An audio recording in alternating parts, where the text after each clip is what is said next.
Good afternoon, friends. This is CA Pankaj Goel. Today we will discuss the minutes of the meeting which was held by GST Council in the 55th meeting in the state of Rajasthan. Now, friends, as we have seen in the news items on that particular day, the news flash was there regarding only 3 or 4 items, which was revolving around the rate on the popcorns or the rate on under the margin scheme, that is the GST rate which would be payable on supplying the used vehicle and all that kind of stuff.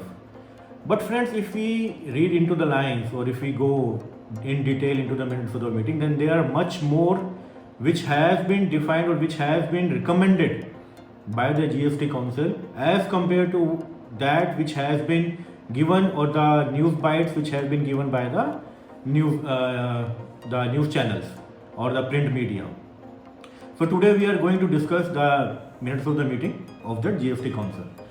Friends, the first and the foremost change that has been recommended is taking out the RCM, the reverse charge mechanism on the sponsorship services. So what has been provided is that the sponsorship services provided by the body corporates would fall under the forward charge. Right. So insofar as the sponsorship services which has been given by the body corporates, the list of the transaction on which RCM is applicable will be a little bit smaller. The second change that has been recommended by GST Council is a very prominent and very significant change insofar as the hospitality industry is concerned. Right. Now this change pertains to the hotel and the restaurant.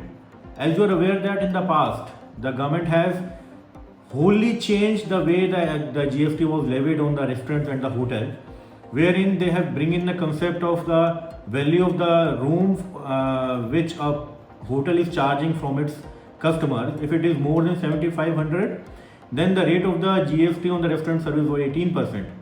Otherwise, it was 5% without ITC, right? And similarly, in case of the accommodation at the hotel, wherein the value of the supply for that accommodation is less than 7,500 per day, the GST rate was 12%. Otherwise, if it is more than 7,500, then the GST rate was 18%. Now, what the GST Council has recommended, number one, they have now linked the value of a particular room, if it is more than 7,500 in the preceding financial year, then the rate of GST on the restaurant supplies in that particular hotel will be 18% with availability of the ITC. Otherwise, it will be 5% without ITC.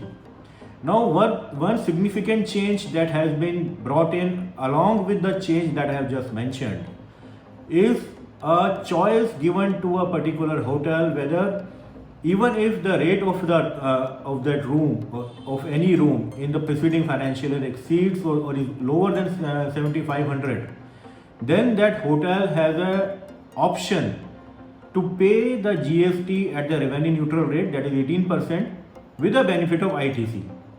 So this will answer, or this will assist the ITC in recouping the input tax credit, which was earlier blocked because the output liability of that particular hotel was subjected to 5% without availability of ITC, right?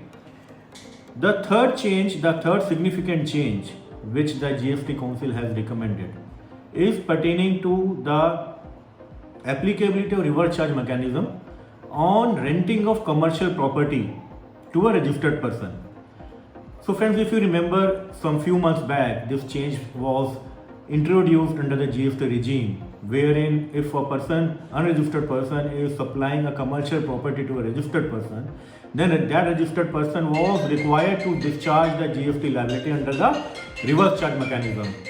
Now, what the GST Council has recommended, that this change would not be applicable for the dealers who are working or who are operating under the composition scheme, right? That composition scheme, as you are aware, pertains to the cases wherein the tax is payable on the total turnover of that person, right?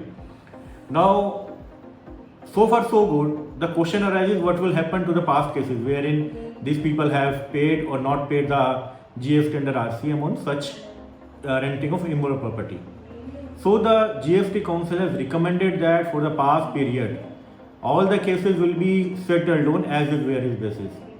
As is where is basis, as you know, in the past has been used by the department on various occasions, wherein it means that if you have paid the tax, then okay. If you have not paid the tax, then the government is not going to ask you any further tax on that particular transaction. So this was the third important case which we should bear in mind, right?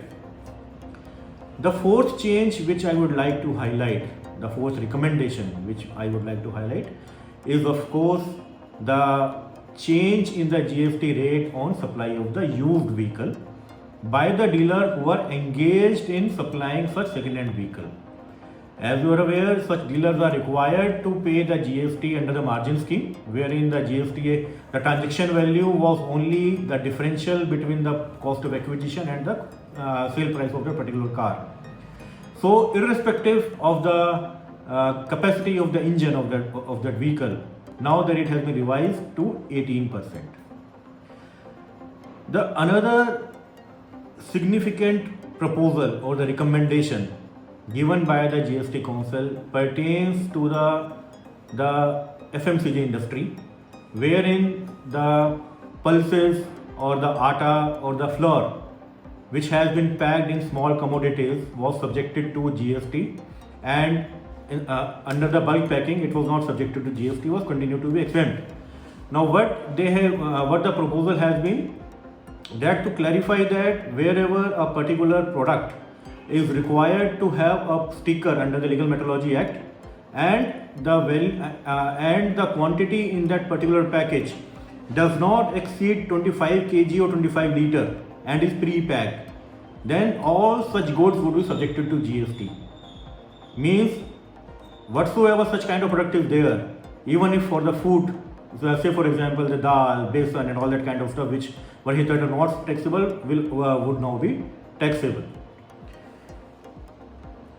The sixth significant recommendation by the GST Council pertains to the penal interest charged by the banks on the defaulting customers for not paying the installment in time.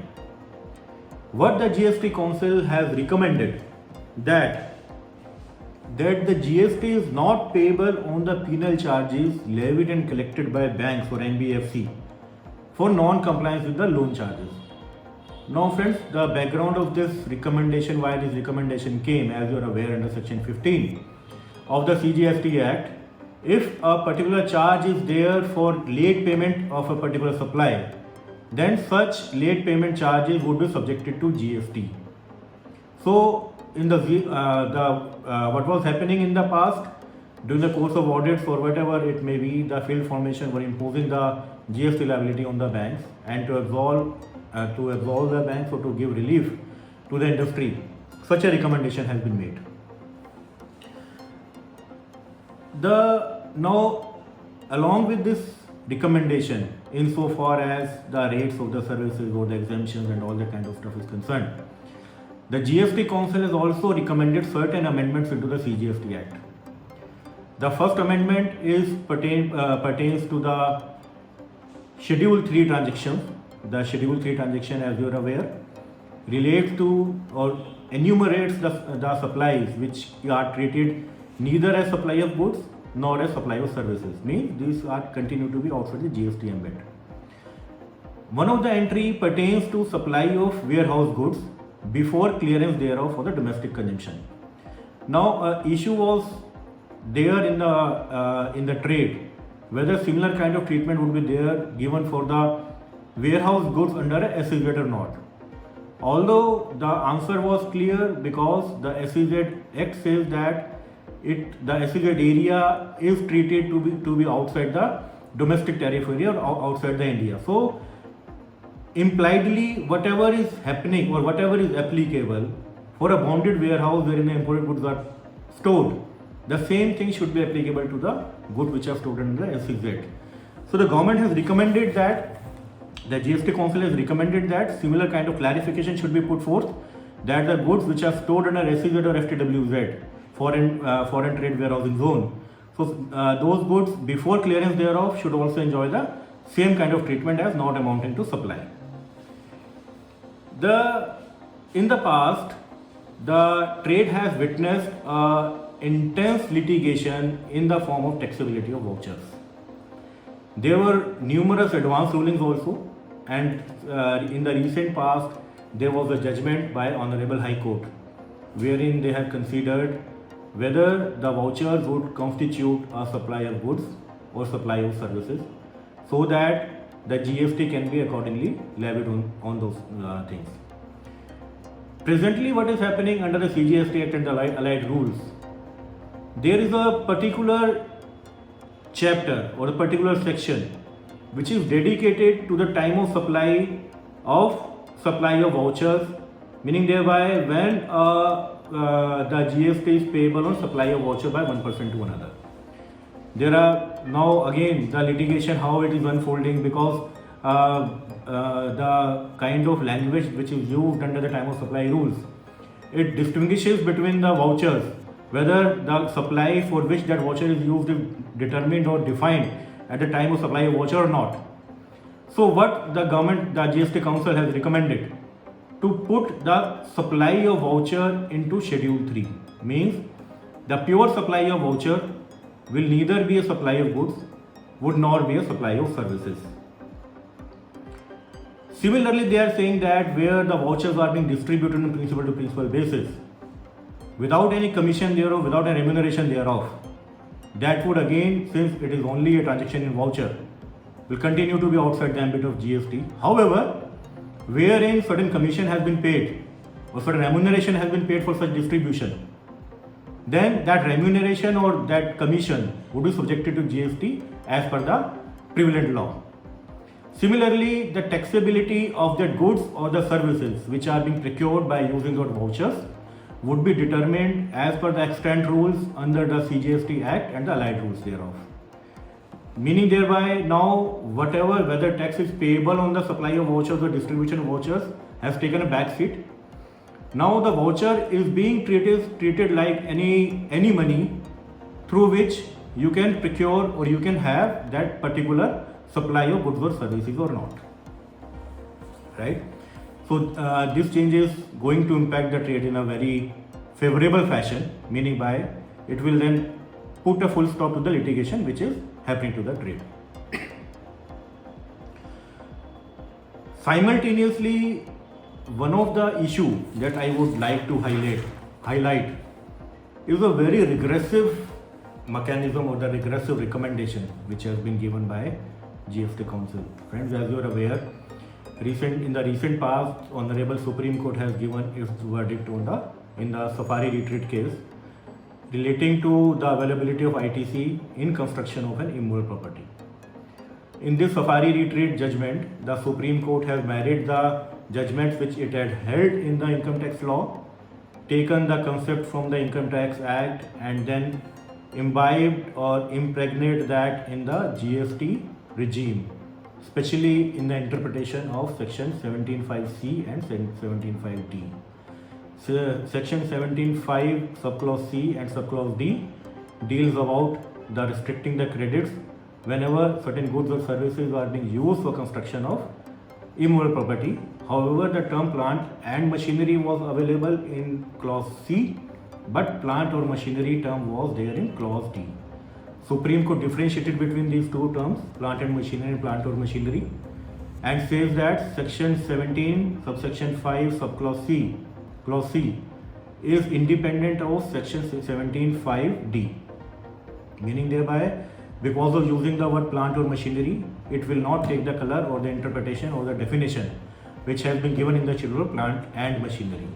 Plant and machinery was a restrictive meaning which was given by the statute in explanation to section 17.5, but the term plant or machinery not being defined, the Supreme Court interpreted that term in a very what I would say in a very lenient manner, wherein goods which is being directly used in supplying the services was treated as plant, right? Now, taking cue from that Supreme Court judgment, because in the past the department has issued so many show cause notices to factories, alleging that wherever the electrical machineries are given or electrical equipment are there, say wires and switches or MCB boards or whatever it may be, that these are disallowed under section 17(5) COD, by alleging that these do not fall under plant and machinery. Now, what GST Council has recommended to change the term plant or machinery to plant and machinery. And that's not all. GST Council is recommended to make that change effective from 1st of July 2017. That is the introduction of GST. So friends, this is a very regressive step that has been taken by the GST Council, right? And the ITC, which has been rightly availed for providing outward supply, has been denied or put into the rigmarole of various litigation, the outcome which will be come into the near future of 4-5 years down the line.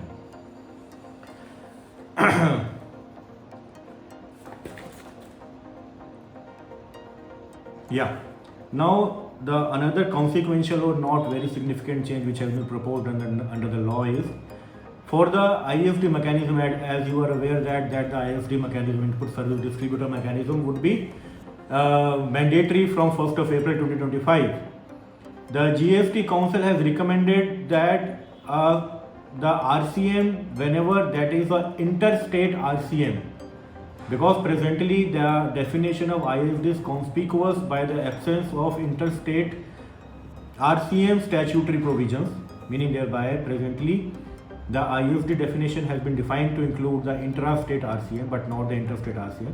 So the consequential amendments have been proposed to be incorporated thereupon. Friends, another aspect which I want to discuss in this broadcast or the discussion pertains to the IMS, the invoice management system. The way the government, the GST Council is proposing, in near future your table number 4A5 will be blocked from amendment after incorporation of GSTR 2B, which is auto-populated. If you have accepted, then the accepted values. If you have not, then the default accepted values. Friends, IMS, I don't have any quarrels or I don't have any qualms as far as the IMS is concerned, right? The government has proposed to introduce various provisions under the Act to make this IMS provision applicable. For example, what was happening till date under section 34, which governs the issue of credit notes or the debit notes, right? The liability or the adjustment from the output liability by the issuer of the credit note was allowed only when the recipient reverses its input tax credit, right? So what was happening? The department was issuing the demands left, right, and center on the recipient of the services, tabulating all the credit notes that has been received by that recipient, asking it to reverse the credit, irrespective of the fact or analysis whether there is any statutory provisions which is governing or which is compelling that recipient to reverse that ITC or not. Now the GST Council has specifically brought in or recommended to amend section 34 of the CGST Act to compel a service recipient to reverse the ITC to the extent of credit notes which are appearing in the GST 2B of a particular relevant period. So friends, these so far so good. Now the only thing is, since from the introduction of GST starting from 17, now we are in 24, end of 24, entering 25, right? So over a period of this 6.5 years, 7 years, more than 7 years in fact, right? What we have seen by our experience that the fake invoicing, the meanness of fake invoicing has been controlled successfully by the department, say to an extent of 85 to 90%, right? Now when that particular a significant contribution or significant success has been received or has been obtained in controlling that meanness, do you think that again disturbing the availment of credit part, like in reintroduction of GSTR 2A and GSTR 3, right, which was abandoned earlier because of the outcry of the general public as a whole. The department is reintroducing the IMS in another avatar, right? For obtaining the 10%, for obtaining the 10% benefit, the government is again disturbing the 100% compliance by the people as a whole. So the way the present 55th meeting of the GST Council held, let us hope of having some significant amendment in budget 2025 to give effect to such a recommendation, and let us see how the final notifications are being issued, because this is the general recommendation which has been given by the GST Council, and the actual implementation happens once the statutes are amended by way of a Finance Act and the relevant notification or the circulars are issued implementing the intent of the GST Council. So friend, hope you find the discussion useful and informative. Thank you.